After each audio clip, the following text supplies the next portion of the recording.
Now I would like to introduce our speakers, Kristen, Nick, and David from Insperity. And Insperity is a premier partner of the Resultants, and they provide an array of human resources and business solutions designed to help improve business performance. Serving more than 100,000 businesses with over 2 million employees, Insperity's mission is to help them succeed so communities prosper. Their business performance solutions help enable business owners to be more systematic and strategic about the role people play in the success of a company. I am now going to turn it over to the three of them. Good morning, everyone. So thanks for joining us so early. I hope everybody is well caffeinated and ready to join us with some questions. We're excited to be here and just want to thank the Resultants for their continued partnership and inviting us, to chat with all of you this morning. So what I thought I would do is just kind of kick us off and set the tone a little bit for what we're kind of envisioning today. Nick and I will do that together. But before we do that, just a quick introduction. Again, I'm Kristen Voss. I've been with Insperity for over 9 years. I'm a certified business performance advisor working with small to mid-sized businesses here in the Twin Cities area and across the US to help them run better, grow faster, and make more money through a strategic HR solution. So Nick, I'll let you do a quick intro and kick it off to David, and then back to me, please. Awesome. Sounds good. Good morning, everybody. Thank you for having us here. I've been with Insperity coming up on 5 years. I'm a certified business performance advisor as well. So working with companies on strategic HR throughout the United States. Typically, it's the 5-state region that we're working in: North Dakota, South Dakota, Minnesota, Iowa, Wisconsin, but do have employees and service all throughout the country. So excited to chat with you guys today. Again, like Katie mentioned, kind of a more interactive discussion. We've got some questions we might ask you guys for some feedback as well. So we want to make this as interactive as possible versus just a presentation with a bunch of information. So David, we'll throw it over to you. Thank you, Nick. I'm David Grossman. Great to be with you this morning. I've been with Insperity 15 years actually this month. So I just had an anniversary, which is awesome. I am a business performance specialist. I work day in and day out with our clients in all segments and all sizes and all industries on the very organizational challenges and opportunities that they encounter. So I am working with everyone from brand new employees and junior employees all the way up to CEOs and board members, working on those opportunities that are allow our clients to either fix what's off and help them reach their goals or enhance the good things that they're already doing. And I have partners throughout Insperity in HR and safety and health and wellness and other places that I get to kind of complement with and work with to deliver our services. So I will hand it back over, I think, to Kristen. Okay, thanks, David. So, as you may have heard, there's potentially a light at the end of the tunnel regarding the pandemic. COVID vaccines are ramping up.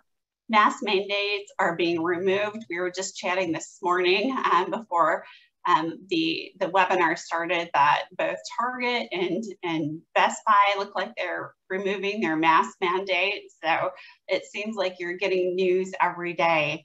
So hopefully in the foreseeable future, things will get back to normal, whatever normal might be. So undoubtedly many aspects of how we traditionally carry out work had to change because of the risks of virus transmission.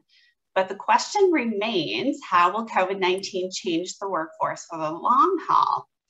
This forced experiment has really truly been a learning event for everyone and has changed the relationship between employers and employees. Companies have realized that many of their functions can be done successfully and remotely, and businesses have had to change their perspective and expectations of employees, learn new skills. And many have been very pleasantly surprised by the outcome. So depending on the nature of your particular business, there may be no compelling need for employees to return to the workplace in a physical office. However, this adds complexity surrounding your ability to create culture, manage productivity, build connections, and collaborate So adapting and revisiting your people strategy has never been more important to the success of your business. So thanks again for starting your day with us. I just wanted to kind of set the tone to get us thinking about your people strategies at all of your businesses that are on the call with us today. So as Katie had said, our intention is for this to be a very interactive platform. And hopefully you've got your caffeine ready, keep yourself caffeinated, get your brain working a little bit. So we are, so happy to be here and hope that we can provide, some thought-provoking things for you to think about in your business. And we're super curious about what's happening out there as well with you. So with that, I'm going to kick it over to Nick to get us started on our conversation this morning. Awesome. Thanks, Kristen. And I think, Katie, you might have just a small slide deck that we're going to put up. And again, guys, we're not going to go through a 40-page slide deck of a bunch of stuff, but just some questions that kind of prompt some ideas of, what has your company gone through the last 15 months? Obviously, some companies had great things happen, others that struggled, very much so. How has this changed? Again, as Kristen mentioned, we've all gone through this together, but how has that changed and made an impact on the workplace for the long haul? So this is just a slide that typically we will talk to potential clients and our clients about what are you trying to do with your strategic HR? What are you trying to do to make an impact for your people? So we're just going to leave this up here for a second. See if there's any that you guys want to kick off and chat about. If there's anything that piques your interest to, hey, I'd love to share a story. We'd love to hear a little bit on what some of you guys may have experienced. Now that we're kind of hopefully coming out of this, we'll tell a couple stories about clients that we've worked with. What are they experiencing? Is the job market still as tight as it was when this started? How are you attracting talent? I know we talked a couple days ago, our group, just about people finding employees anywhere now in the United States, potentially with the remote capabilities. Have you thought about, are your employees being attracted by companies that might be able to offer them a remote position versus coming into the office or working for your company? So a big one on here, and one that we always focus with our clients, is attracting and retaining top talent. So I guess I'll pause there, see if anybody has any stories, any thoughts. What are you guys doing today? Is there something working? Is there something not working? I was recently at a potential client. They've hired 25 people since December, and they've lost 15 of them in 4 months. They're trying to figure out why. They're kind of combating against some of the marketplace, other companies attracting talent, of course, but also this potential incentive or dollars to maybe not go out to work. Something that they brought up of, how do I get people to want to come in and work for us, stay here for the long haul? So we talked a lot about their culture, the career path. What are you able to offer someone in this entry-level position that's more than just $1 an hour? It's a long-term haul at their company. So we'll see if anybody has any questions or thoughts or things they might be experiencing as we're hopefully coming to the tail end here.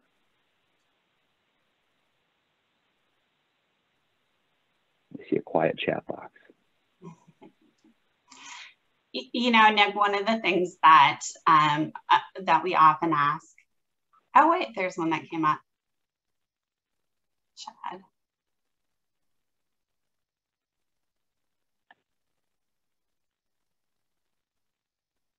Yeah, so some of the responses that are coming in through the chat, and I know this just from working with a number of different clients, is difficulties finding frontline technical workers, and then keeping them has been quite a challenge for many of our companies. Is this a nationwide thing? Does it depend on industry? What are you seeing with that? David, is that one you might want to take a look at? We work with many different industries across the board. And, I know just from some of our clients, especially in the technical fields, hands-on work, touch labor, electricians and welders, that kind of industry, very great difficulty finding employees. There's just a lack of folks available, or they're already working somewhere else. So some of our clients are struggling to, in a sense, kind of see who they can outreach and grab. But the challenge is that they have not kind of been intentional about the messaging and the value that they can offer to a prospective new hire. And they're, in a sense, in the same way that they do have ideas about going to market with their products and services, they haven't always thought about going to market and being able to entice someone through talking about their company's values and what their mission is and why the employees who work there are so great and why prospective candidates would want to work with those employees. So having a message to go find candidates rather than just an ad or a posting is something that many of our clients are beginning to realize that they really need to kind of dial that up in order to attract people beyond 5 different places to work, and then the employee can just choose one. So that's one of the ways that they are starting to kind of increase the yield, if you will, on attracting and then keeping those new hires. Making your company attractive to a candidate is something I think that today is particularly important, more so than it even has been. David, so are you in particular talking about like their employment brand, for example? Yes, the brand, who we are, why we exist, what we're trying to do here as an organization, why your work matters here, and who are the people that you're going to work with, and why are these folks the kinds of people that you want to work with. We do a number of climate surveys with our clients when appropriate, my colleagues and I. And one of the things that we see all the time in kind of the comments, in those free-form comments, or in the lower scoring items is the people I work with either are distractions if it's a negative result, or they're the best part of this company if it's a positive result. And I think selling candidates on the kinds of people who work there, who they are, what they're trying to do, why they're a great fit for the organization, I think is kind of a slice or an angle that you can play up beyond the pay, the benefits, and kind of those foundational items that you'll typically see, in a job posting. So the idea of brand, who we are, why we exist, the leadership team should really have a good sense and have great clarity on what the answers to those items are, and then also share them with their hiring managers so that you bring consistency to the candidate pool. In a sense, you build this brand out on the street and you have people talking to themselves saying, hey, I've heard of that company. I want to go work there, or at least I want to find out more. So, David, I'm just thinking about some of the conversations that I've had with clients of mine lately. And I know one of the things that a few of them have been really focused on in growing their business, attracting those new employees, has always been a focus, but they've really put more and more effort on it and are really trying to incorporate it as they're trying to bring people back to the office for their particular industry, and also to continue to attract people. But they're finding that there's more and more focus on creating a connection within their community. And so as far as their recruiting plan, they're adding in and talking about, opportunities to, give back to the community, and how their particular company feels about, supporting some nonprofits and volunteering. And even in this virtual environment that we're still kind of in and transitioning in, they've put together, some ways to support that, and that they have found that has been, it spurs interesting conversations with the candidates, and it also points to the type of people that they're interviewing, what they care about, and whether they're going to be a good match for their culture. Yeah, and I'm thinking, as you're saying that, the example Nick just gave a few minutes ago about the employer who lost a whole bunch of brand new employees, and I've been seeing, kind of through the chat, some of the questions about kind of finding these people and having them stick around. One of the populations that is at risk today, well, there's a few, given what's been going on over the last year. We know that kind of women are having some difficulty returning to the workplace in terms of childcare and other things going on at home. Frontline workers, there's been difficulty there and challenges for obvious reasons. People new to their career are those that potentially are kind of stepping in and then dropping back out. But one of the populations that was on this list that I saw is Gen Z. So these are these 18 to 25-year-olds that are newer to the workplace, newer in their career.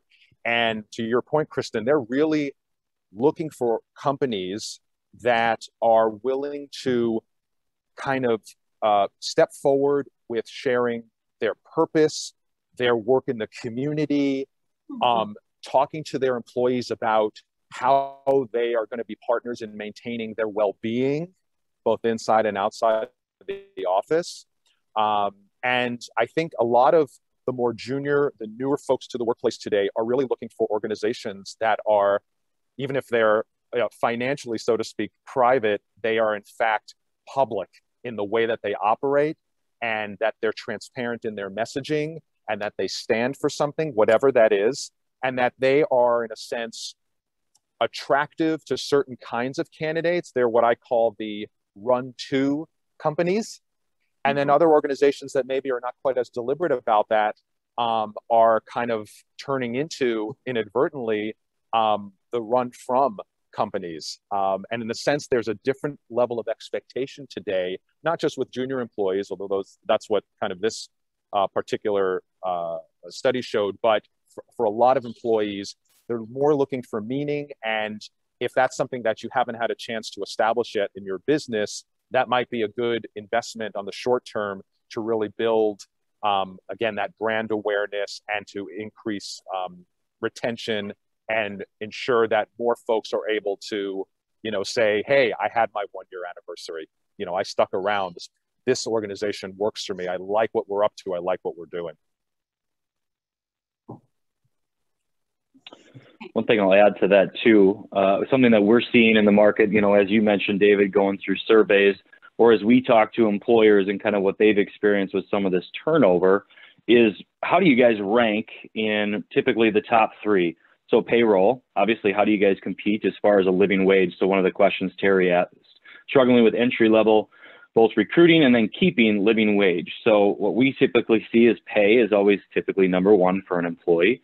Number 2 would be typically it's the benefits package or additional benefits that you can offer an employee outside of wage, a medical benefits plan, ancillary benefits to help cover their family.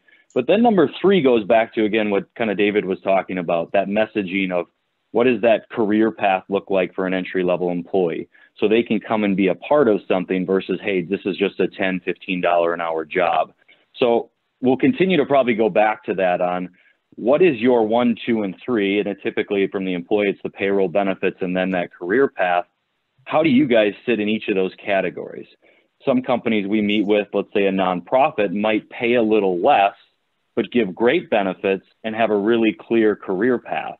With a 3 like that, the way they're packaged, they can attract the right type of people. Might be a little more lower paid, but they have people that want to be there long-term and potentially could move into other higher paying positions. So it's not always, you can't always pay the most and offer the most benefits, but that number 3, you should be able to have a clear path on where you want these people to grow and how they're going to grow within your organization and have future opportunities. So whether that's career path, training and development, or how you continue to help these employees in their job. A job for, like David said, Gen Z is much more than just an 8 to 5. They want it to be a part of their life and know that they're helping their community and being a part of something and growing in their position as well. So scroll down here a little bit. Feel free to add, or Kristen or Dave there. Yeah, I mean, I think about, when I'm talking with, business owners and we're talking about their attraction and retention strategy, one of my kind of, questions that I ask them is, well, why does somebody want to work here? Like, if, you know, why do I want to work here? And it's interesting. I love that question because I would say I get a third of that's a good question. I haven't really thought about that. Probably a third that actually have maybe put together a strategy when Nick was talking about the top 3. And then the other answer that I frequently get is, well, we're like a family here, you know, and that's great. I love that. Like, who doesn't want to work for, you know, a company where you feel like you're part of a family, but how do you relay that, you know, in your attraction and retention is strategy. And so I always challenge them on that one just a little bit and say, well, what does that mean? You know, because there's a lot of companies that say, well, we're like a family here. Well, what does that mean? And as a new employee, how do you relay what that really means? So to take that a little bit deeper, to do some reflection, self-reflection within your business, and really understand what it is that you care about, what you stand for, and truly, why does somebody want to work for your business? So I think you should be able to articulate that and then take those reasons and plug them into your strategy. Mm-hmm. You know, as you were talking about that, I was just wondering, you know, some of these questions that are coming through the chat are, you know, how can you sell your brand if you can't even get people in the door to hear about your company? So when you're talking about, you know, the top 3, you know, those 3 things that the company really needs to relay, how do you suggest that they do that? Do they do that through the job posting? Do they do that on their website, on social media? Is it all 3? You know, and maybe you don't have the insight to this part, but do you see that potential employees are looking at all 3 of those avenues, or are they only looking at the job posting? Yeah, that's a great question. I think kind of like David mentioned at the top of the meeting, that messaging and branding of when you're sitting down with an employee, well, I'll back up. When you are trying to get someone to buy your product or your service, we're typically very clear on what our messaging is. We've got the best of this. It's going to help you solve this. It's going to do that. Is your messaging to new hires the same? Is your branding on your job posting the same? Is your website relaying not only a message hoping your customers come and buy from you, but your potential hirees want to come and work for you? Do you guys show your culture and some of the things that you guys engage with your employees on your website? Do you talk about, and I know in this group, there's a great chance you talk about your mission, your vision, and your values. Like Kristen mentioned, is that aligned with your hiring managers? Are they sharing that same message as well? So branding, of course, is incredibly important to sell your service and product. I don't think it's ever been more important than it is now to make sure you're showing what that experience could look like. Because, Katie, that's a good question. Are they more important? Are they thinking more about benefits, payroll, or that career path? Right now, with kind of this some remote, some not remote, depending on the position or what they're filling, some people might want to know if they can still do a remote position because they might still have some childcare challenges. Maybe they've gotten used to it and a commute's just not something that they're interested in doing anymore. And people are willing to take a pay cut to not have to commute somewhere. I think it was Google or somebody else was offering, I think, a 20% hike in your pay to go back to the office because they want that community and the collaboration, or you stay at your pay and you continue to work from home. They don't have to pay for an office. They don't have to pay for the overhead. So I think that question will vary depending on the industry, but I think number 3 is always, no matter what business you're going to be in, going to be incredibly important, but you still got to have 1 and 2 that's competitive. Yeah. I think that, you know, the past 15 months has also, many companies are rethinking their job requirements as well, right? So, you know, so to fill that pipeline with the right people, you know, decide what skills and experiences are musts and those that you can train for. So, does your interviewing manager have the right questions in their skill set to find out that, you know what, if they're missing these things, is it something that we can train for if they've got the right attitude and aptitude to be able to do that job? And it's a fine line too, because we have a client that literally told us, you know, if you walk by our front door and fall down, we'll hire you. And that was the quote. And, you know, I get it, because as many of you are noting in the chat, you know, finding folks has been very difficult. At the same time, you always take the risk of, in a sense, disrupting or creating distraction with your brand and your culture if anything goes, if anyone goes, because they may or may not be a good fit. And in terms of what they're looking for, and you know what they're going to find in your organization, you know, if there's too much of a rift there, it's not going to work, and that's going to create that kind of quick turnover that Nick referenced earlier. So, you know, the idea of knowing what you stand for and relaying that in all the different, you know, avenues that you have is important. And at minimum, being upfront with candidates about what they can expect when they come in.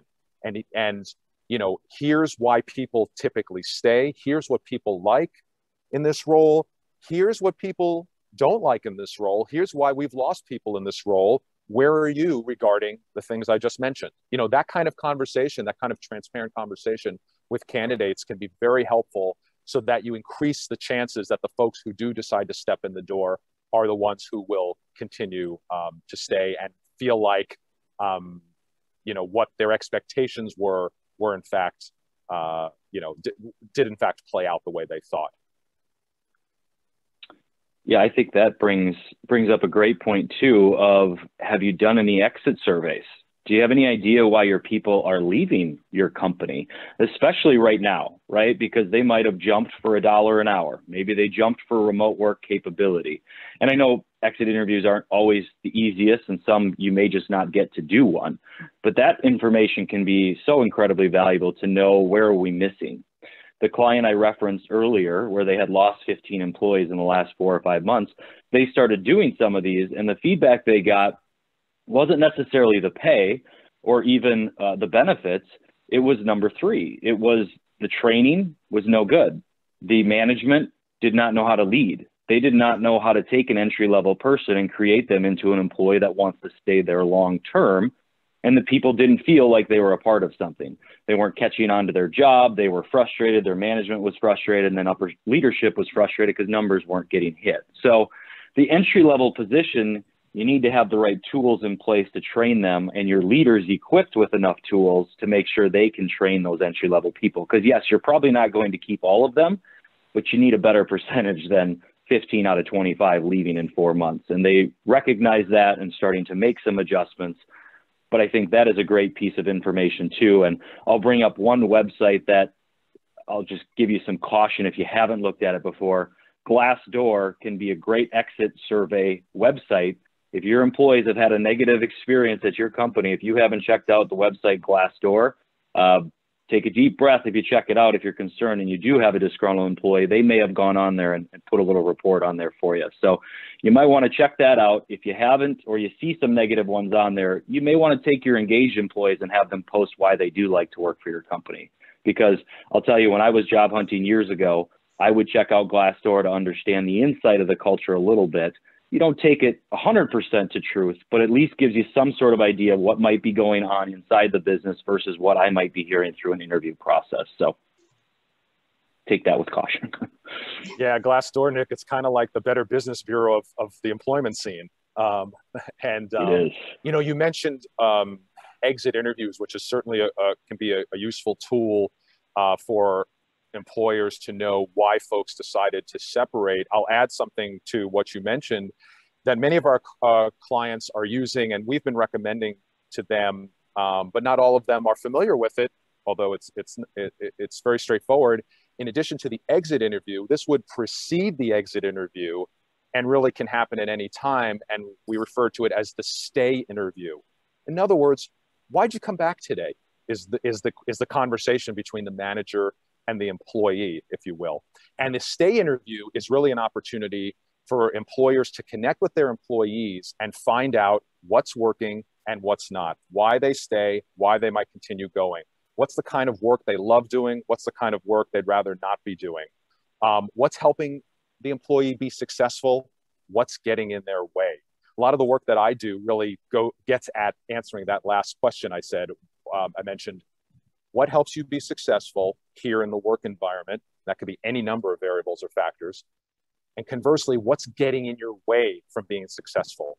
And the stay interview is really a great opportunity for a manager and an employee, especially newer employees, to build a personal connection, to, again, bring that transparency up and to get to know each other, because getting to know each other is good for business. If your managers are only dealing with employees in a technical way, only talking about the work, only talking about projects, only talking about what's going wrong, they're really missing an opportunity to build trust and build a personal connection. And work is really two sides of a coin. There's the task, which most of us will focus on because it's obvious and that's what we're familiar with. But the other side of the coin is the relationship. And I've worked at businesses in the past that were all about the task, and they got things done, and people really didn't like working there at all. And there was a lot of turnover.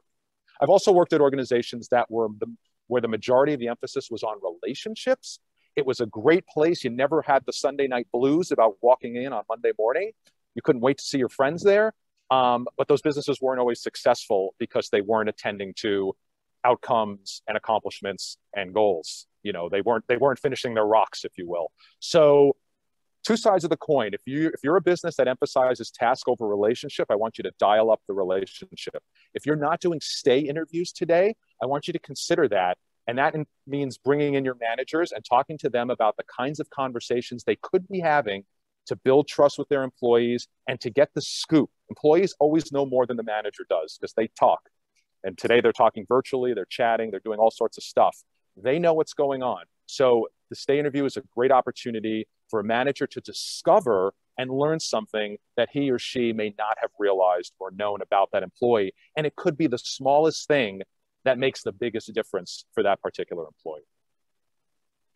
David, there was a question on the chat that came through about the stay interviews. I know I haven't been catching all of them, but I thought this one was pretty interesting. So in your experience and working with our clients, like who typically should be conducting those stay interviews? Should the HR manager be involved? Is it just a leader? Is it a supervisor? And then maybe who should be conducting it, and then who should be maybe reviewing that information? Yeah. So, I think any of the examples that were given in the question could do the stay interview.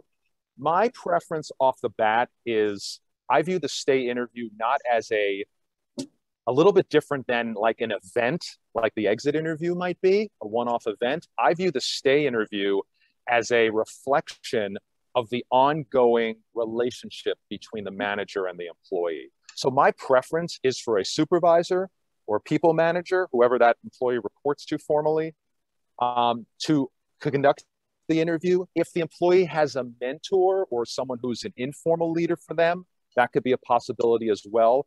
But again, the stay interview is not designed as a one and done. It's really designed as a bit more formalized, a bit more scheduled one-on-one that we hope your supervisors are having with their employees, week in and week out anyway, just to talk about the work and see how they're doing. But this stay interview really gets at the employee's motivation. And the person who, is really closest to the employee on a day in and day out basis is their supervisor or manager. And that's why I kind of prefer that person being a primary go-to. But that manager, or even if it's HR, or even if it's a leader, again, the idea with exit interviews, you're looking for certain trends. Okay, the three most recent exits we've had all reported to this manager and all happened in the last month. Is there a pattern or trend going on here? What do we need to explore? With the stay interview, it's really, what did I confirm? What did I learn? What did I not know? What did I not realize? What is going on, not just with this person, but maybe with their friends at work too, that I need to reconsider?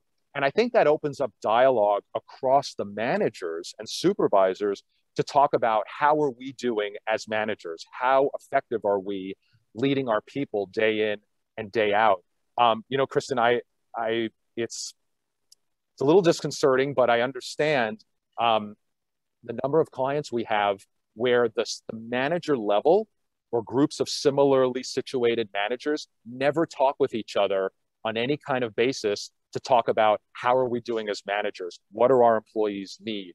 What difficulties are you running into, Kristen, that I'm not running into? How can I help you? Those types of things are just not happening with our clients. And I think that's a missed opportunity. So again, a small investment, a lot of things we're talking about today are a small investment of someone or a group of people's time to get a much larger payoff in terms of retention and motivation and discretionary effort from your employees.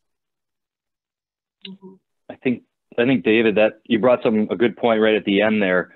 Why aren't the managers coming together? And does that have to do with this collaboration not happening in a physical office anymore? So as again, you look at your workplaces, you know, we have a variety of different companies, and there's another question too about some people that have the capability of remote work, some that do not, and we can kind of touch on that too. But I think, is that collaboration what's missing by not having people coming together in an office? And how have you adapted as a company to make sure that your managers, leaders, your people still communicate, whether that's a phone call, a scheduled meeting? I know one thing that we've done here, so we're obviously on kind of the sales and advisor side. Kristen and I actually started, I started a mentor group for some of the newer people that have joined our team. So of course it's remote. We don't see each other in the office. We're not, you know, sharing phone calls and sharing ideas together physically, but instead once a week, midweek, we meet for a half hour and just really talk about highs and lows of the week, of what's working and what's not,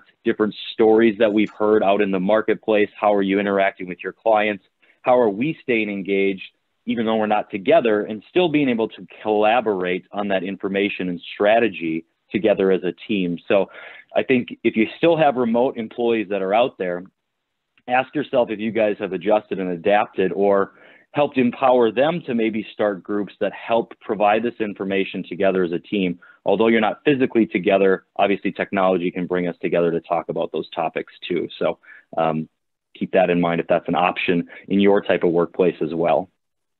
And you know, Nick, as you're talking about these kind of connection points, there really is fairly straightforward ways for whether it's manager to manager or any kind of social connection for folks to have. You mentioned a few examples. We have my team has a weekly, we call it coffee. It's virtual coffee. It's 30 minutes, same time, same date, and it's purely an opportunity to check in with each other. It's not designed to talk about work. It's just to talk about how was your weekend? What'd you watch on Netflix? Did you go fishing? Did you try that recipe? Or some ridiculous story that someone had about, you know, tripping over the garden hose and not re-injuring whatever. And so, you know, it all worked out well. Whatever it is, social coffee is a great thing that we kind of look forward to. Getting new employees to network with each other. New employees, especially in a virtual world or in a world where they're remote and the rest of their team is somewhere else, it's particularly important to get them connected so they have their own networking group. And new employees always have things in common, even if they're in very different roles. So consider a way to connect new employees. Is there a way to have group learning, to have either experienced or new folks, or even pairing them up across the tenure, to have group learning together, bringing people together to connect them? It can be virtual and on-site at the same time. It doesn't matter. Anything that helps with get to know, I think, is an important variable that you can take advantage of. A lot of companies have if they have hybrid employees, so some are working remotely and some are in the office, they have a date and time, perhaps, where everyone agrees to come in to have that team meeting, just to be able to see each other and connect on the relationship side, as we talked about earlier, and then and also to attend to the work, to the task side. So in-office weekly meetings. Maybe some of you need by necessity to have core hours where everyone's in the office in a certain block of time for connection and to innovate and to generate ideas and brainstorm and make sure things don't fall through the cracks. But otherwise, you provide the flexibility that folks are looking for today to, you know, work in a different kind of way outside of those core hours. Either whatever the choice is and whatever works in you know, in the capacity that you have, be intentional. In today's world, you really have to be intentional about flexibility, about space, about technology. And let's be honest, this is an experiment. I mean, we're all experimenting right now, and we don't have all the answers. And, you know, we'll be able to look back years from now and see what worked and what didn't. But right now, a lot of our clients are just experimenting with a lot of the things that we're talking about today. And I encourage you to keep doing that. And if it doesn't work, try something else. And reach out to your network. We have an instant network here of what's working for you and what's not. How have you found success doing this or handling this? What's, you know, what hasn't worked, and learn from each other. And we try to do that all the time, just, you know, within our own company. Yeah, absolutely. One thing I'll mention too, and a couple pieces there, David, you mentioned too about, you know, meetings and managers setting meetings together, new employees setting meetings together. I worked for a company once. It's one of the favorite things that they did when I started there is what they call key interviews. So your new employees would actually sit down and have a one-on-one with anybody they might work with in their day-to-day. So whether that's a service team, maybe that's their manager, maybe there's manager's manager, maybe someone on the marketing team. Again, key interviews at who at the business would be good to get them kind of in tune with. Of course, some of it's business-wise, but even on a personal level, get them introduced to the culture that you have quickly. This could be done in the first 72 hours, scheduling those brief 10-minute calls with each person on your team you want them to get to know. It's just a quicker way to get up and running, and it really made me feel welcome to the company a lot quicker. So that's one thing. Going back to a couple of the questions here, I know we've kind of bounced around a little bit, but the further fracturing of employment among various types of work, admin, office work where flexibility is increased, hands-on frontline work where remote work is impossible. How do you guys work through that? Or even transitioning these people back that might have had flexibility, now you want them back in the office and some of them don't want to come back. I'll just share a little story just about our own team. So we are a remote team, or can be a remote team, because we do, you know, sales and we can do digital meetings like this, but that collaboration of bringing us back to the office. So we have a mix of some would rather be at home and some would rather be in the office, working together and hearing that community. How do you get the employees that don't want to come back, but were also very successful last year? Why would you want to change that? And how do you make that adjustment with your employees by giving them the flexibility you're hoping or that they want, but also hoping that they would come and bring some of that success back into the office and to share with some of your new people? So one thing that we've done, and David mentioned, Kristen mentioned as well, set hours that you ask those employees to come and be in the office and be collaborative with your team, and then flexibility for the other days. So we do a Tuesday, Thursday in the office. Typically, most employees make it in those 2 days. Monday, Wednesday, Friday for right now, those are optional. You can come to the office or you can stay working remote. So I think the biggest challenge there is if you've had success at home and they want to stay there, is that something that you want to rock the boat on? There's pluses and minuses on both. And Kristen and David, feel free to jump in on thoughts in that. Yeah, I mean, Nick, I can jump in. Of course, you know, I'm part of that as well. So I was weirdly, surprisingly to myself when COVID happened last year, like many, I was really worried, like, how do I make this happen when I'm used to interacting with people face to face? Well, it turns out that unbeknownst to me that I figured it out and I did a pretty good job at it. And I don't mean that as like a braggy thing, but when you flip it over to now being asked to come into the office, and I'm like, okay, why, what's in it for me? And I'm all about being a team player 100%. That's just kind of who I am, the nature of the beast, so to speak. But if I was going to be in the office, I wanted other people to be there. And so that's how we kind of came up with, Tuesdays and Thursdays, because if I'm going to be there, if I'm going to do the commute that I've been having had to do, give me a reason to be there. And so by having, kind of that requirement on Tuesdays and Thursdays, that you're in the office, especially for Nick and I that are more tenured. A lot of the newer people that had been hired, I didn't really know them, over the past year.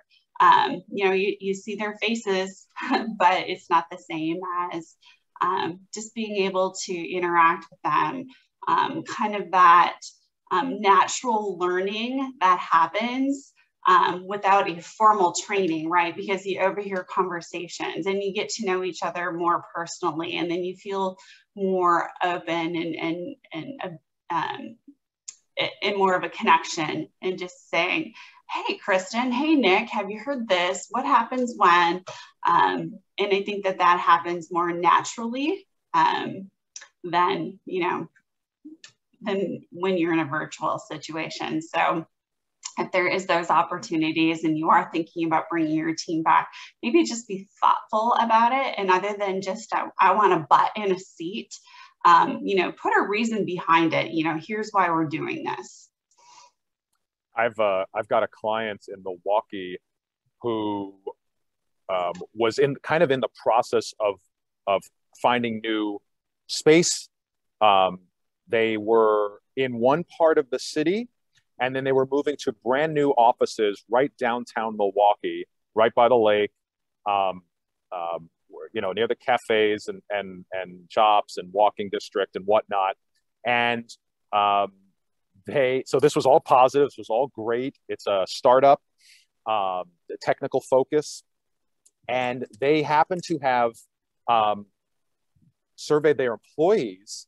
And what the number one comment that was repeated constantly in the results of that survey about why people were not planning on coming back or didn't want to come back, they were going to have to pay for parking.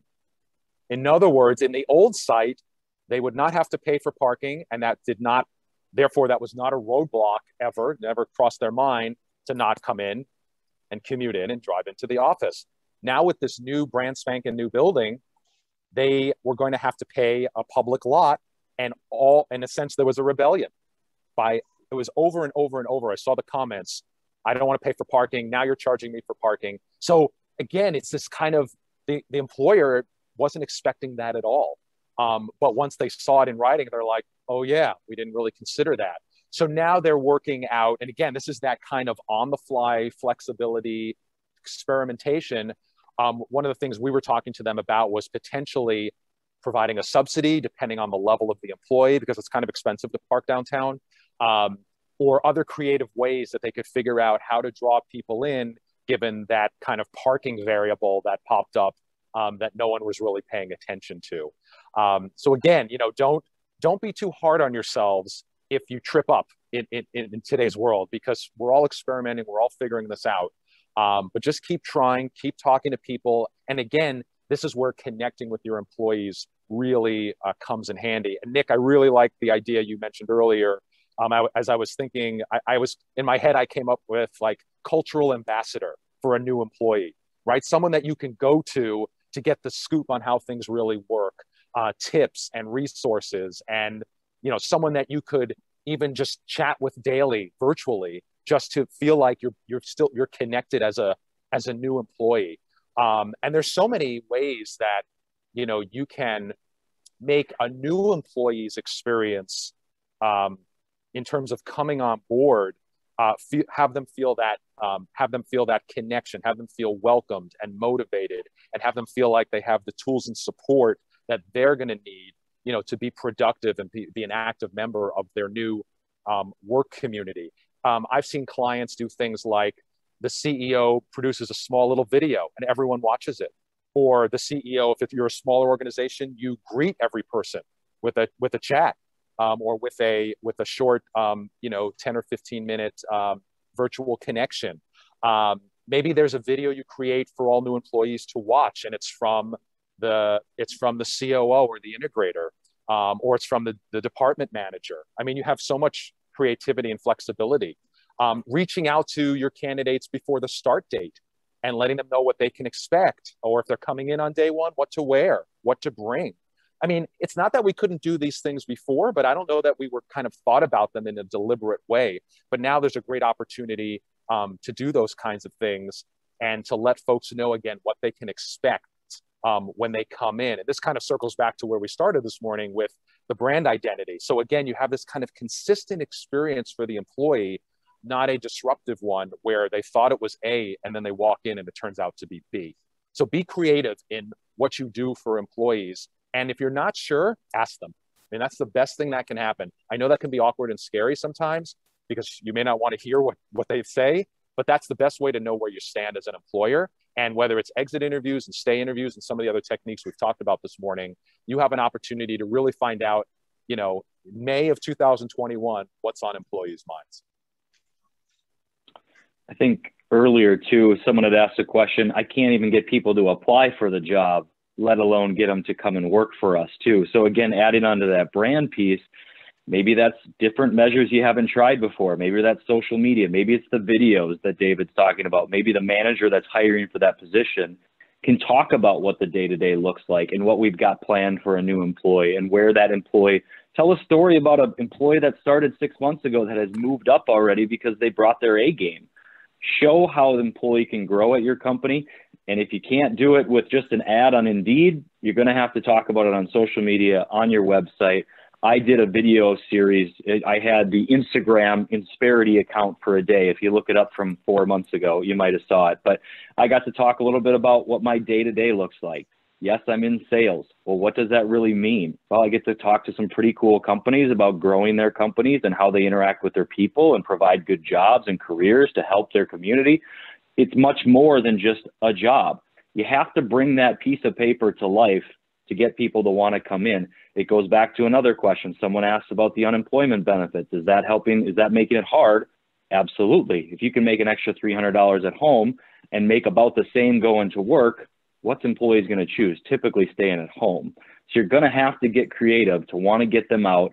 There's another one that mentioned the pay. You know, do I post the pay on my, you could post the pay. You could either that or competitive wage, show your benefits package. A lot of companies actually show the benefits they offer now right on their website.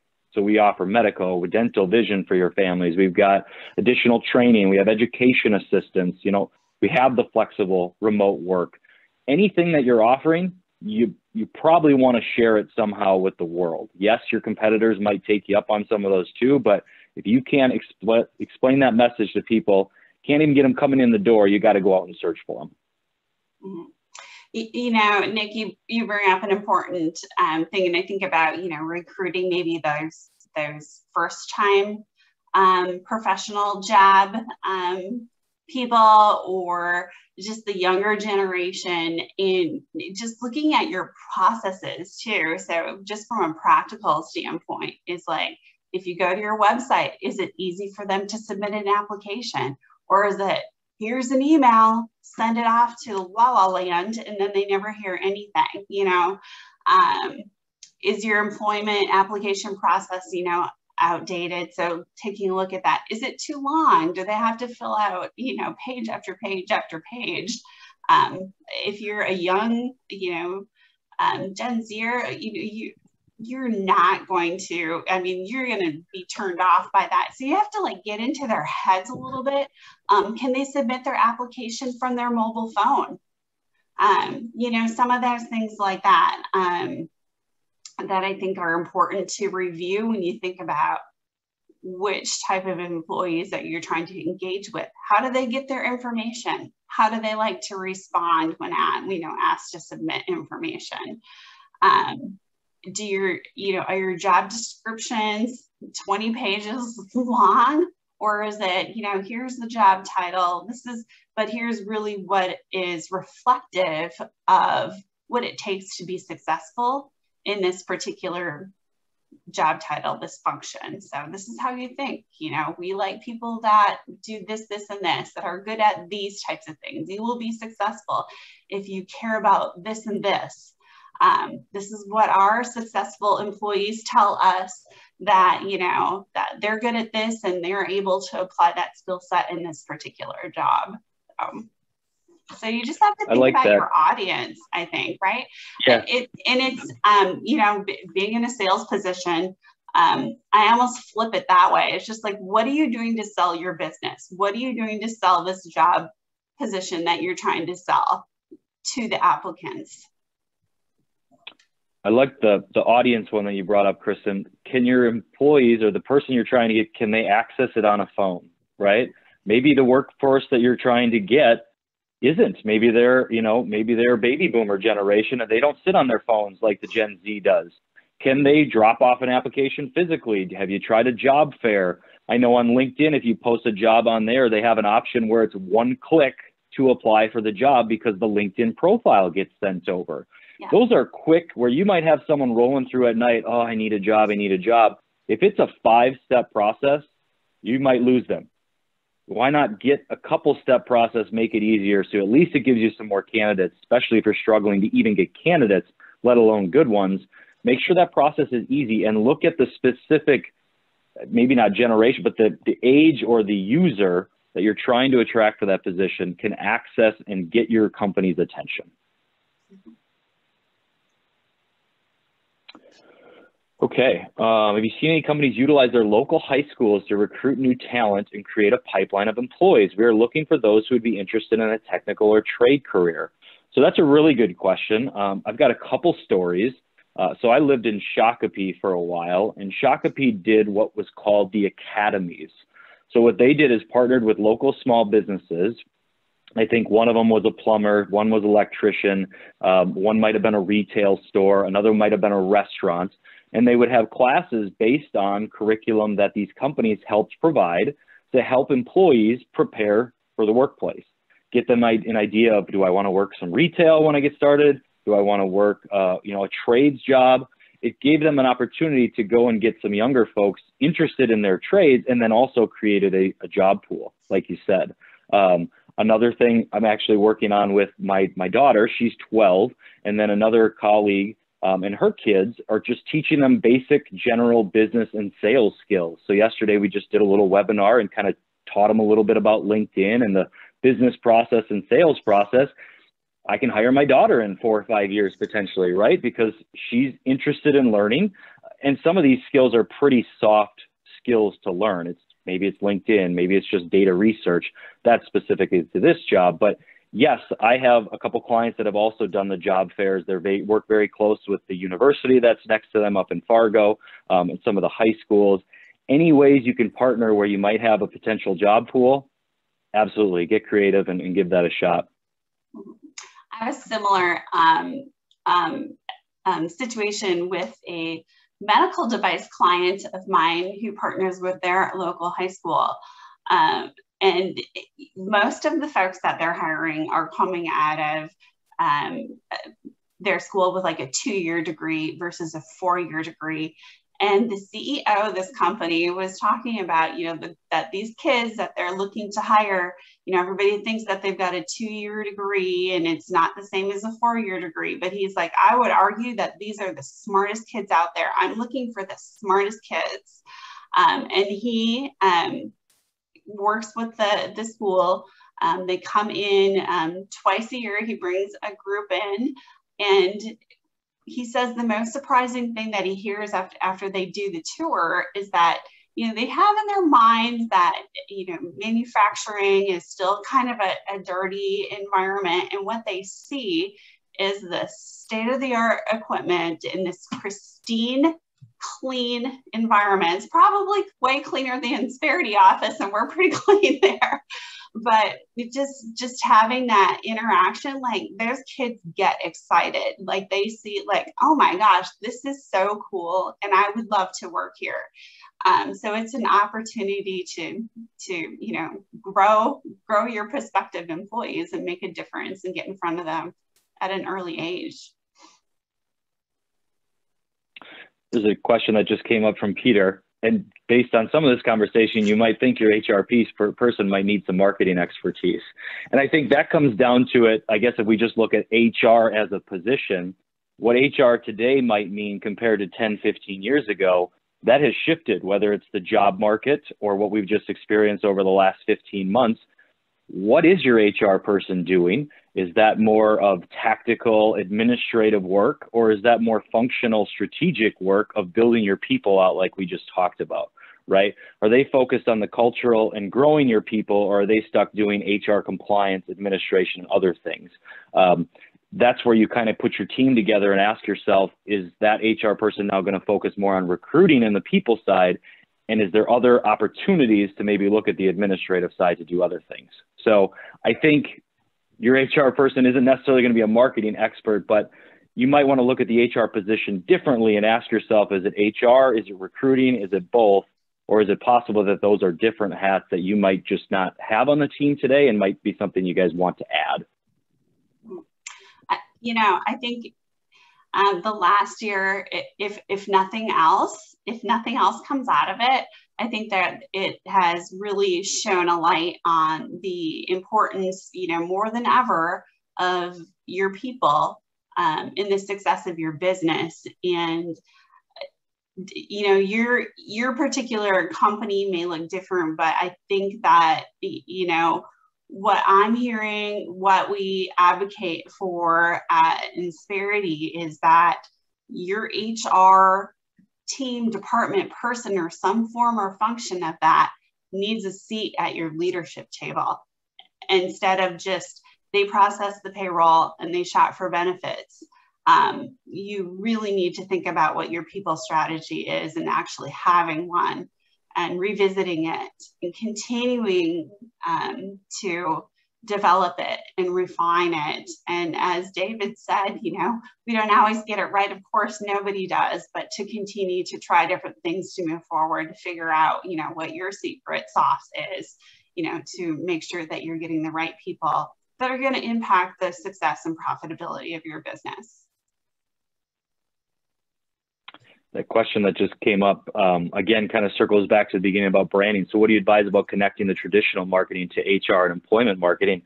Absolutely. If you've got great marketing team members on your team, get together with HR, get together at that leadership table and talk about that messaging of trying to find employees. I think that's the biggest piece is, are you sharing that again, whether it's social media or your website? Get with the people that are managing your website. If it's on your team and they're marketing your product, see if they can align with your HR team to share that messaging now on your website. Get strategic about your social presence and sharing that with new employees. So yes, I think if you've got good marketing on your team, absolutely take advantage of that. Or if you're working with an outside marketing company, ask if they've helped companies brand more, not for their product or service, but to actually attract new talent.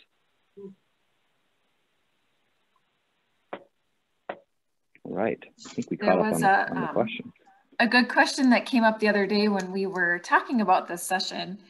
And I think it's an important one to at least touch on. So how has the mental health of your employees played a role in your business over the last year? So I don't know if do we want to throw that out to the audience and just say, you know, how has the mental health played a role, you know, with everything that's going on, all the additional stress and anxiety that came with what last year was all about? Yeah, we'll let them respond and see if they have any good stories or questions. I know I can share the last 15 months was quite challenging with 3 young children, 12, 8, and 6. My wife still worked in the office, so she did not have the remote capability for most days. So working, you know, an 8 to 5, 40 an hour job week, plus having my children home doing distance learning provided some incredible challenges. I'm not an elementary school teacher. That math has passed me. And it just made it for a very challenging time. And when you're in sales, right, it's kind of what have you done for me lately? You got to keep bringing in clients. And I would say our company responded very well with the flexibility, of course, immediately. Yep, remote work, go ahead. And I think people warmed up to it too, where if you had a dog barking or your kids came up to the screen in the middle of a presentation, people started to be okay with it, right? Because we were all kind of in this together. So our company responded by making sure we had some different mental health opportunities that you could jump on some webinars, some health and fitness tips that they would host a webinar on to try to engage. But if I couldn't work a full day, my company understood that we had things going on that we just couldn't overcome. And how I, being that I'm an engaged employee and I like my workplace, I would log back in at 8 or 9 o'clock at night because I like my job and I want to continue to work hard for this company. And I think if you're creating a culture that has employees wanting to work, if they can't fit it in 8 to 5, they're going to fit it in when they can, because it's not always an 8 to 5 job. If you're with a company that you want to be at and you believe in, you will find a way to get the work in. And I think that's the biggest thing. Are you offering that to your employees if it's available? And if so, do they know it's available? And how are you showing that you understand that, hey, you had to clock out at 3 o'clock today because you had kids in your lap. There wasn't anything you could do about it. So flexibility, showing that you care about work-life balance, flexibility. If that's not in one of your statements somewhere, you should probably have that if you can provide it, of course. And at the same time, because again, I always bring up this kind of fine line. There's no one answer. As you provide that flexibility, you also just want to watch for a risk of folks kind of siloing themselves, departments siloing themselves off, potentially, especially in a larger organization. You know, there's been talk about, and it's again, if you can have employees who are like Nick, who are motivated to come on and at different times when it works for them to re-engage with their work, that's awesome. But others, it may be more challenging for them. And, you know, they may be suffering from email creep, where all of a sudden they're getting emails at 11 at night because someone chooses to do that. But then they feel obligated to respond. And do I need to stay up? Do I need to answer that? Can it wait till the morning? So again, it's that kind of just knowing your culture and setting the proper expectations. People are getting exhausted from being on Zoom all the time. There's a lot of articles about that. So, you know, we want to take advantage and use the new formats we have, but at the same time, we don't want to burn people out. And, you know, one of the trends that I've seen is the idea of, you know, I'm no longer commuting for those who are working remotely. So I'll just build in extra work time. I don't mind. And all of a sudden, people are now extending their days or jumping on later or starting earlier because they almost feel like if I, you know, oh, does it look bad because I'm not commuting now and I'm kind of ripping the company off on that time? Like that was technically work time. Or people are coming up with all sorts of kind of conspiracies about, should I be on? Should I be off? Who's watching? So just be careful that if, you know, you don't want folks to kind of jump into that world, into the gossip world around that, with these kind of these risks of where their workday becomes 24/7, and because you want to maintain that social capital you have with your employees, and so providing the flexibility builds social capital. Talking to your employees about what they need builds social capital. Burning them out drains it. And so again, just watch what's going on. Make sure, and as a leadership team, you guys should be really in your weekly, if you have level 10 meetings, if you're using EOS, if you have other formats, make sure that you are constantly talking about, you know, the state of people and how are they doing and what are you hearing? That's that people update part that should be built in to your regular leadership get-togethers. I would say too, and obviously if we haven't figured out in 15 months, is the leader that is in charge of your remote employees equipped to teach and manage remotely? Do they like remote work? We have a manager, I'll just tell you real clearly, he hasn't always liked remote work. Well before COVID, it just wasn't his gig. He was an employee just like us. He moved into a leadership role and he just wasn't a big fan of remote work. Well, with COVID, didn't have a lot of choice, right? So now as things are opening back up, he wants his employees back, right? Because he doesn't like this remote work. So how is that going to affect his employees for the ones that were successful and maybe don't want to come back when he is struggling with, he wants them all back? So what we shared earlier is we came up with a kind of a mixed balance, right? Because you have some that need to be back in the office, want to be back in the office, and you have some that would prefer remote. We've agreed everybody wants to come in a couple days a week so we can have that collaboration. So ask yourself, are your managers equipped to have remote workers continue to remote work, or are they equipped to help do the transition of getting people back? And do they have the tools needed to make that a successful transition? There you go. David, there was the next question from Jeff. Yeah, I know. I'm like, that was a great transition. Thanks, Jeff. That was perfect. So, I know that we started out, Katie kicked us off talking about mental health, but I think it also goes hand in hand as we're talking about this, as far as how do you manage the productivity of your employees, and what are those expectations around that as well. And so, having those open and honest conversations at Insperity, for the most part, it's been, we're sales driven for sure, but as long as you're hitting your number, work when you want to, when you can, for the most part, right? But some companies aren't going to have that flexibility. You've got core hours that maybe you need things done. So David, I'm just curious what you've done or helped our clients with on kind of managing their ability to, this is what I expect and this is when it needs to be done, and how do you inspect what you expect when employees are remote and you're not interacting with them day to day? Yeah, I think it's partly drawing on some of the techniques that were kind of pre-COVID. I mean, one of the number one, I call it a lever or influencer that leads to folks achieving their business goals is setting the proper expectations and getting feedback on their work. So expectations and feedback is the kind of the number one lever that managers have available to them to ensure that the work that employees do contribute to the larger organizational goals.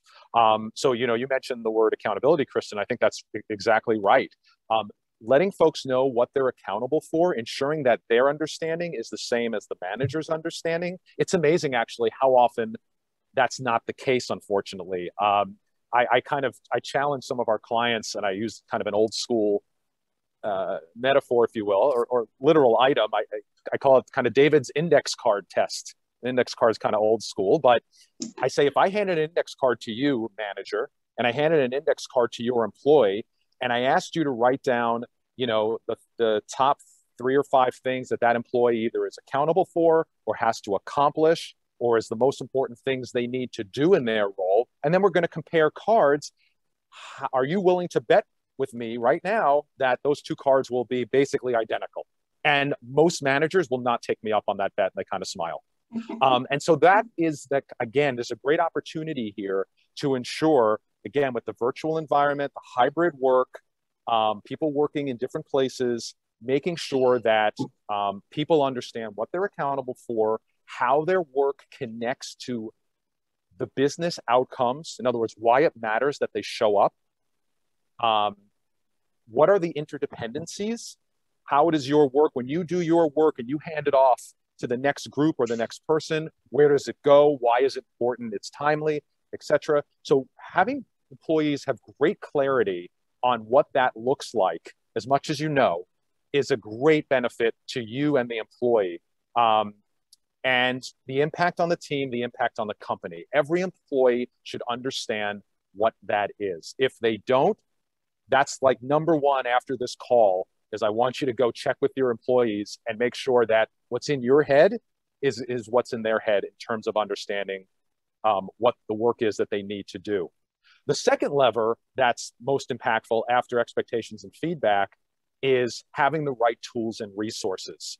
And the tools and resources can be literal tools and resources like machines and hammers, things like that, software, but it can also be mentors, people to talk to, leaders to check in with, information on the website. I mean, there's all sorts of ways that you can provide tools and resources to people to make sure that what you're asking them to do, they're actually capable of doing. There's nothing more frustrating than assuming an employee is going to be able to do something and then finding out later the employee couldn't or wouldn't do it because what you asked of them was not possible, or they did not have the information they need, or they did not have the tool they need. We see this issue come up a lot when we talk to our clients about challenges and roadblocks. So a long answer to Kristen to your question, but if I had to sum it up, it's that accountability and clarifying the expectations and then providing the feedback so every employee knows where they stand and how they're doing. Well, and I think that if employees know that, that helps with their mental health, right? So, I mean, and that's why I think that those two things are so tied so closely together. Instead of having worry and not sleeping at night, and it could be solved by just some of the tools conversations that David has recommended. So a question just popped up. What's your best advice to a small employer with no dedicated HR staff who's struggling to attract and retain talent? I think with that one, you ask yourself the team members that you have, what qualities, what assets do you have on your team? Who is most equipped to try to work on that package, right? So if you're a 5-person company, you probably have the founder, a couple of founders maybe, and a few employees that you picked up, by referral, friend, family member, whatnot. They may not have that type of experience. Maybe someone that's had the longest business experience, what have they utilized at other companies to attract? Again, peer groups and networking with other business owners, what are they doing to try to attract and retain talent? Again, we talked about it, the top 3, pay, benefits, and life balance, if you will, or career pathing. If you have nobody on your team that's done that and you're just true startup, I think reaching out to your peers, of course, we are more than willing to chat with you guys a little bit of where you guys might be on that career path. And, Katie, maybe this is a good one to throw up that slide of the next one that kind of talks a little bit about your business life cycle. So if you're struggling to put together an attraction and retention tool for benefits, you might be in kind of that first challenge, number 1 or 2 of trying to find talent, right? As you guys continue to grow, you start as a 5-person company. Again, it might be a couple of founders, maybe a couple of family members or a couple of friends. As you guys start to grow, your need for greater talent is going to increase, right? Your need to find people that have those assets that can go out and market your product and not only your service, but potentially your job positions that you have open and the career paths that you guys offer. As you continue to grow, you're accelerating your growth. Now your risks start to increase as well. This is kind of where we go back to that HR person. Are they more of a administrative task to help protect your risks of a business? Or are they more of the people-focused culture and strategic HR that helps your talent continue to grow and improve at your company? So I think this is a diagram we just wanted to throw up as you guys, we know there's a variety of businesses on the call. Where are you guys kind of in this business life cycle? What are the assets that you guys do have available today? And then where can you go and search for potential other people to help? Obviously the resultants team and what you guys do working with clients, and then potential other resources on the networking side, other business owners. Potentially, we'd happy to be a resource just to help you guys kind of assess what tools are out there. Insperity kind of sits in this small niche of clients that, potentially are the right fit because they don't have enough resources on their team. But we also work with other providers that, maybe just need a little HR consulting, maybe just need a recruiter or a placement company to help you fill some of those positions. Every business can be at a different spot in this life cycle that the resources that are out there and available may or may not fit you guys at that certain time. So David, Kristen, feel free to jump in if there's anything else that sticks out kind of on this slide that could be helpful. Sure. And I think that businesses, depending on what's going on, this is a nice, perfect little curve that we've got depicted here, but we know that that's not always reality, right? There's some bumps and some backward steps in the process. And I have always been a proponent of, know what your strengths are, capitalize on those, focus on those areas that are your core competency, and reach out, to your network and resources out there when you need some help. So it takes a village to grow a business, right? So, and I know business owners often feel like, they're alone out there, but just know that there's a plethora of resources out there. Reach out, make connections, ask questions. So. And maybe I'll just add, as we start to wrap things up here, PricewaterhouseCoopers did a survey. They call it their remote work survey. And maybe I'll invite the group to just throw this into chat. Your answer, it'll be just a very quick answer. What % of companies are planning a hybrid work environment for the long term? What's your guess? What percent of companies are planning for a hybrid work environment for the long term? In other words, they're not planning on going back to what they had. We see 50. What else is coming in? 80, 46. Okay. 60, 75. Okay, good. So we've got kind of this upper range. That's right. That's on the right track. Anyone else? Last call. Well, 46 was the second most popular answer, but not the right answer. Yeah, the answer is 80. I think one of you had that. 80%. So, I mean, this is for now. I know, again, we're talking about kind of taking it day by day and experimenting, but companies have the sense, 4 out of 5 companies have the sense that we're in this for the long haul, and that the way we did business is going to look a little different, you know, as we go forward. And we're going to have people working with us and thinking about things that might be at odds for the way we did it, or that might help us accelerate going forward. And we're going to need to continue to work on and experiment and talk to our networks about what's working and what isn't, to ensure that we can get the best performance out of people and help them help us, you know, run our businesses successfully. All right. I think that's probably a good spot, maybe, Katie, unless there's any additional questions that we can run through. I think the theme there at the end is you're not alone. If you're wondering kind of what to do here, there are definitely resources. Obviously, we'd love to chat a little bit, and happy to provide some additional stories on you know, things that we're hearing in the marketplace and can provide for you guys just for some insight. So maybe we'll pause and see if there's any other questions. Otherwise, we sure appreciate the opportunity to be here with you guys and look forward to, you know, potentially connect again in the future.